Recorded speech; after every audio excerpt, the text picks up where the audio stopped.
We read that though there's a lot of positives in Emporia. There's also a lot of poverty, right? Just like any There's place. poverty, and also there's a lot of poor health, and we're working in many ways to correct that.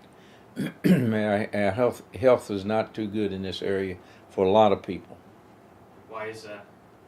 I'm not sure of that, but we're working on that. Tell me once again your family history. My father came here from Sussex County. That's where his family had lived. He was deputy clerk over there and came here into the clerk's office. I did not follow him. There was a 16-year span before I came in here. My mother's family has been here for generations and generations. You ever think about leaving Emporia? Well, I moved to Suffolk once, and from there to Petersburg to see the world, and I came home. No, this is a great place. I mean, you speak to people, you wave at people. You get a real good, warm, friendly feeling. It's another question we're asking everyone across the state. What's in your backyard? Well, I have an unusual backyard. I have a right big backyard. I have a swimming pool there, and we have an event there that we've had for 40-some years. A July the 4th event at 12 noon, and we get fire trucks there, and kids, and we have people to come in costume and present stuff about the Constitution. We sing a few patriotic songs and serve hot dogs and lemonade, and it draws about 200 a year. So it's a very interesting backyard. I'll have to get a camera to you. Bring our camera back down July 4th. You're welcome to 12 noon. Okay. Another question we're asking everyone across the state. What are your hopes? Well, we hope for new industry here that'll give more jobs to people.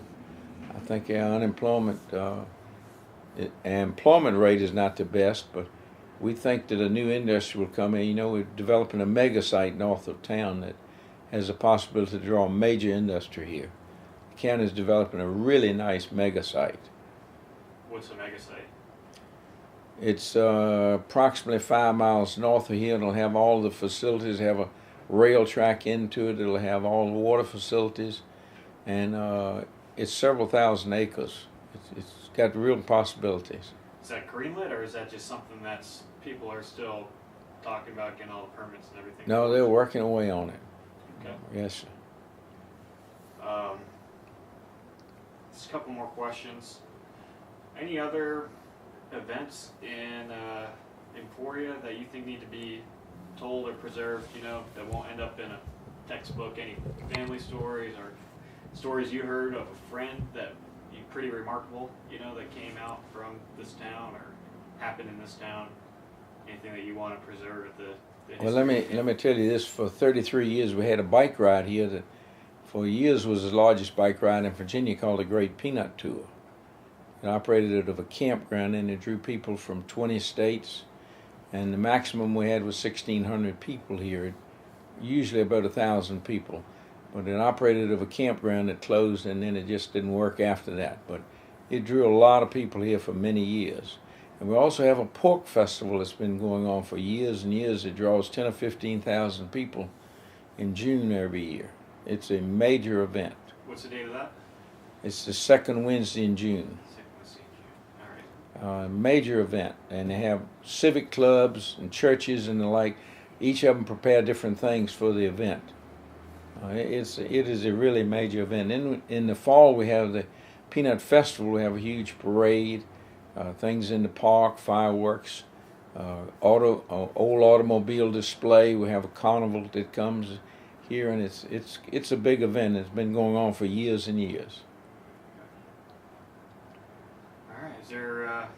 That's all. You got anything, Marshall? Any question you want to ask?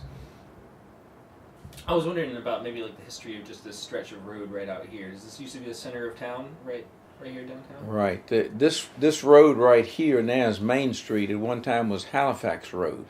Came from Halifax, North Carolina, and came through here. And some of it is still named Halifax Street, north of town here. It brought food from Halifax, North Carolina to Petersburg that was under siege during the war between the states. And it was a very important road. It served a really useful purpose and been there a long, long time. What do you think Emporia is going to be like in 100 years from now? Gosh, I can't imagine because it's been so much change. You know, when I first came along, when you used the telephone, you picked up and the lady said, "Number, please," and you gave her the number. And then we finally got to using the dial phones, and now the phones are just unreal.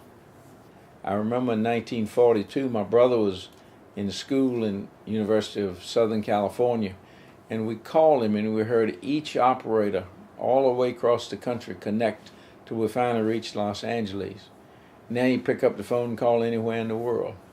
Last week I had a man that called me and said he was in a train in Spain and he just wanted to talk to me while he had a minute. That's a major change. A major change. What did a man in Spain on the train want to talk to you about? Just out of curiosity. Well, he was with the mining company here, and he and I are very good friends, and he was changing his job from president of that to traveling for the company worldwide. Great. Take 3. Billy Renn. No, Bobby still Renn. Bobby. Bobby. Okay, so Bobby, tell us about the explosion at the rock quarry. Well, we have a rock quarry south of town. It was called Trigo Stone Quarry. It's now part of the Vulcan Quarry operation. In 1939, they had the largest dynamite explosion out there that had been in this country. And because it was so large, the newsreel camera people came here and rode down in the mine to film it. It later appeared as a background on a post-serial snap, crackle, and pop ad years later. And it used to, when they had explosions out there, when they would blow up the rock, it would rock places in Emporia. You could feel it here in Emporia, almost about 7 miles away from here. The hole now is some 500 feet below sea level. I believe it's the deepest hole on the East Coast, deepest below sea level of anywhere. It's supposed to be the largest open pit quarry in the United States. Right, check that out. Okay, then you said the Dry Bread Road. What was that about? Well, as the road goes west of town, it actually went. People came through here from Williamsburg going to Fort Christiana, which is located below Lawrenceville. That was in 1711, 1716. They brought a cannon through here then that for years has been in front of the William and Mary and Renn building at William and Mary. The other day I noticed it was gone, but it had been there. That was the cannon that went up to Fort Christiana, which was the western outpost of the country in the early 1700s. And later, during the Revolutionary War, the British were here and occupied the place. And the story is that they sent people up that road looking for food, trying to find food for the troops, and all they found was bread. And they referred to it as the Dry Bread Road, and it's still called that. Now, a lot of people dispute that, but it's an interesting story, I think. What about George Washington? He came to town. They say that George Washington came through town, and the folks sort of laughed at him, and he went on south of town and stopped and had breakfast with the people and continued on into North Carolina. Why do you think people laughed at him? I'm not sure. Some people say they thought it's because he had a wig on, but I don't know. All right, and then you said something about the baseball?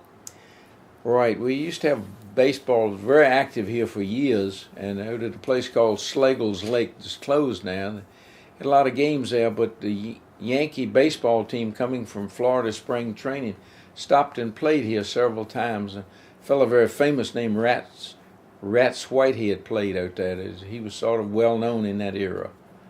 But they would play the local team here. You ever get nostalgic when you hear these stories? You know? Oh yes, there's so many of them. We have Taylor's Mill south of town that they ground corn during the Revolutionary War, and it's still out there in a beautiful, beautiful lake out there with cypress trees in it. It's really pretty. What's it? Taylor's Mill. It's a great. Taylor's Mill. This is a great community, really a great community, and I can't imagine anybody wanting to leave it. All right. So Roosevelt. When President Roosevelt died during World War II, he was in Georgia, and his body was returned by train that came through here on what was the Atlantic coastline. That's the CXS Railroad, probably the most active railroad on the East Coast now. We've had a lot of significant trains through here. Now we get the orange trains full of orange juice 2 or 3 times a week, which is pretty fascinating. See a whole train load of Tropicana orange juice go by. Really interesting. Where's it en route to? somewhere up north. And their whole trains, the entire train is orange juice cars. Is that CSX? CSX. Yeah, we've been talking to them. Yes, sir. All right, that's